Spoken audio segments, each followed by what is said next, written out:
Mesdames, messieurs, je suis Barquette et la situation s'empire de jour en jour. Il est 23h52 à l'heure où je tourne cette vidéo et en plus d'être fatigué et en plus d'être ennuyé à l'extrême, je suis désormais enrhumé, ou peut-être coronède, c'est un non-plaisir énorme. Pour ce troisième épisode de Morale de vie, nous allons aborder une histoire que vous connaissez probablement, pour certains d'entre vous, l'histoire du vieux monsieur et de la vieille voiture. Je viens d'inventer ce nom, vous l'avez remarqué, ce n'est pas grave. C'est donc l'histoire d'un jeune homme qui vient d'avoir le bac, et pour cette occasion, son père lui offre une voiture de collection, une vieille voiture d'apparence dévastée, pleine de poussière, inutilisable, etc. Le père dit à son enfant: écoute fiston, essaye de vendre cette voiture, amène-la chez le vendeur d'occasion et vois combien on peut t'en offrir. Sur ces paroles, le jeune court avec la voiture, il se débrouille pour amener la voiture au vendeur d'occasion, et le vendeur d'occasion lui dit: ah, elle a quand même l'air très usée votre voiture, je vous en propose 2000 €. À ce moment-là, le jeune se dit: bon, 2000 € c'est bien, je vais essayer de voir ce qu'on peut faire d'autre, tu vois, une autre alternative. Du coup, il se rend chez le prêteur sur gage qui lui dit: cette voiture est très ancienne, très vieille, très poussiéreuse,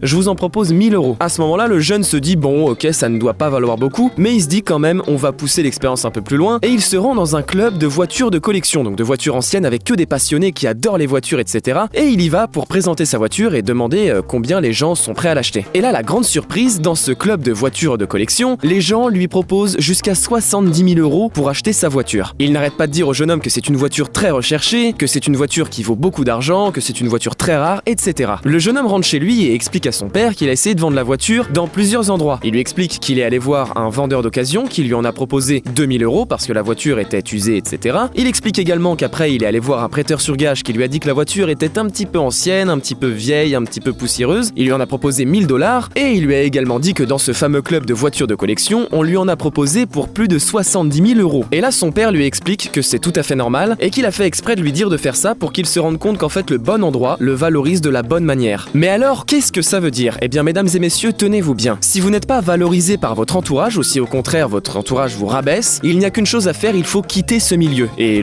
en recréer un meilleur dans la mesure du possible. Mais en même temps, il faut garder à l'esprit que chacun de vos proches et chacune des personnes qui vous entourent a une vision précise des choses, une vision précise de la vie qui évolue au fil du temps et qui, peut-être au bout d'un certain temps, diffère de votre vision à vous, ce qui crée des dissonances dans les comportements et peut-être que leur vision à eux ne vous convienne plus ou inversement. De là peuvent naître des tensions, etc., donnant lieu à des relations un petit peu toxiques. Vous-même, vous connaissez. La morale de cette histoire, mesdames et messieurs, c'est que vous devez faire ce qu'il faut pour vous construire un environnement qui vous correspond et qui vous tire vers le haut, tout en gardant à l'esprit que si ce n'est pas le cas actuellement, ne vous fâchez pas, ça ne veut pas forcément dire que vous êtes entouré d'énormes connards.